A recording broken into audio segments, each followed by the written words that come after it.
Hi everyone, welcome back to WolfCore CTF series part 2. If you have missed part 1, this is an intentionally vulnerable social media platform I designed to simulate real world penetration testing, and each vulnerabilities are standalone. That means they are not chained, but still I highly recommend you to watch part 1 before watching part 2. In part 2 we are going to cover three more vulnerabilities. The first one is going to be XSS by uploading a SVG file in the chat section, and second one is going to be XSE injection by importing a XML file, and last one is going to be path traversal. So let's dive in. So the first vulnerability that we're going to look into is XSS by uploading SVG file. SVG file supports JavaScript through script tag or an event handler like onload. If the server serves the an uploaded SVG file with SVG content type, the browser execute whatever in it.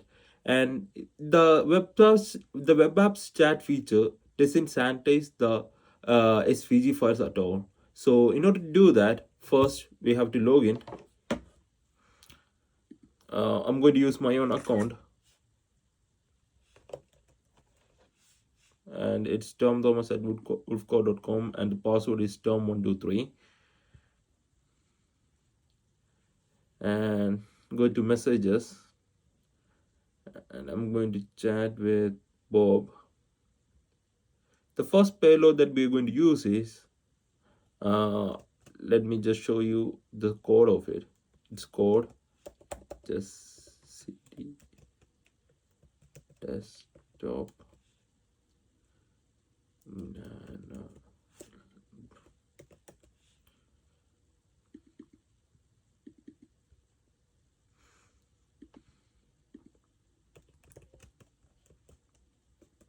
This is our first payload that we are going to use. And when you upload this payload, you can see a pop-up message, which is it's going to be your cookie. And open this SVG file, and you can see your cookie over here. If you have seen our last video, you have seen how we used stored XSS to take over an account or steal cookie. So in order to do that with an SVG file, what we can do is that we can use another payload. And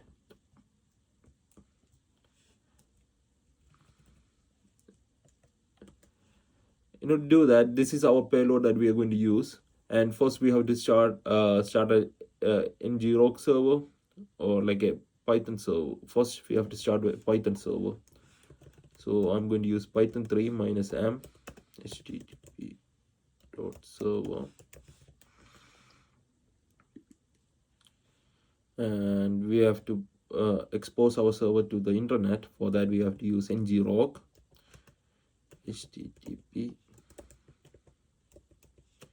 8000. This is our URL that we are going to use.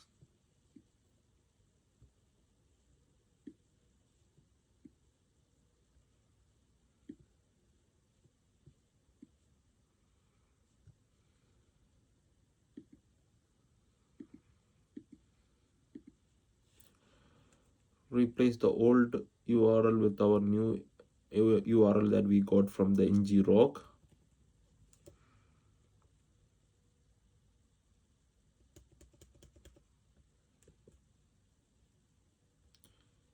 Save it.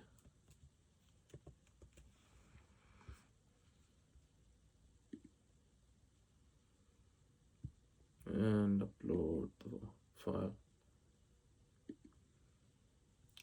So when you click this SVG file, you can see our cookie on our Python. So yeah, you can see our cookie over here, and we are going to steal Bob's cookie. So in order to do that, I'm going to open a new browser. So I'm going to open with Google Chrome, and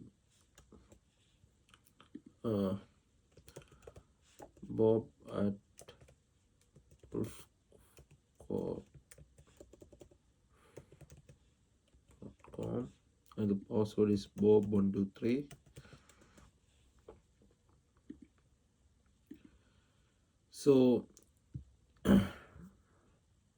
So if Bob click this payload or this SVG file, we can steal his cookie. So we got Bob's cookie over here.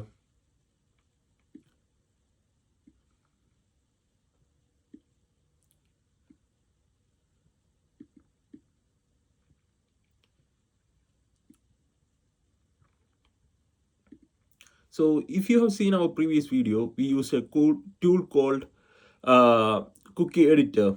So we are going to use the same over here. Here I'm using Tom's account, as you can see, and I'm going to go to the dashboard and replace our cookie with Bob's cookie.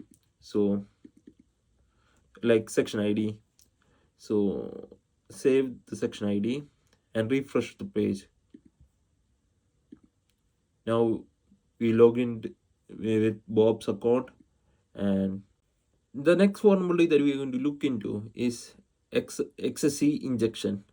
So XSE or XML external entity injection tricks the XML parcel into reading the local files on a server by embedding a reference to them inside a XML.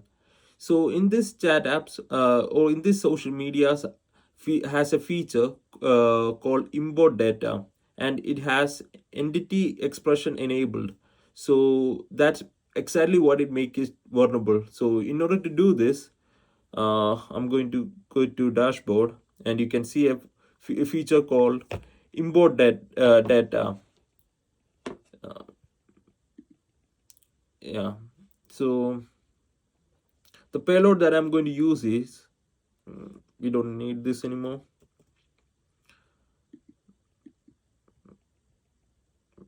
Close those tabs, and no X. So this is the payload that I'm going to use, and we are going to read parsewd files. And if you want to read any other files, you can change it from here. You can replace it with shadow file or whatever you want. We don't need this tab anymore. So yeah, I'm going to upload the file,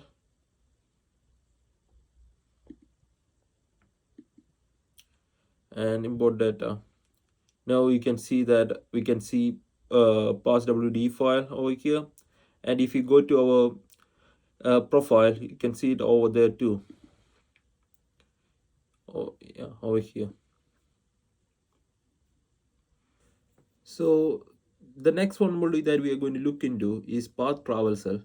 So path traversal let an attacker to use // sequence in a file path parameter to escape from an intended directory and read arbitrary files. And the web apps avatars underscore serve.php uh, uh, takes the parameter and serves with no checks on whatever it points to.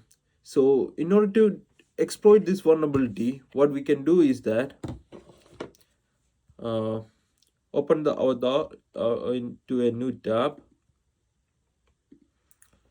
and replace this one with slash slash,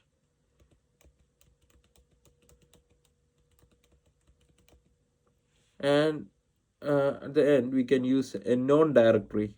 So we already know etc slash pass wd will be there, so we are going to use that, and we can see we are able to read the file. So that's part 2. Here you have seen how you can use an SVG file to do XSS, then XSE pulling servers files through a document parser, and path traversals through a single unsanitized parameter. So in part 3, you are going to see other vulnerabilities in the same CTF. So see you soon.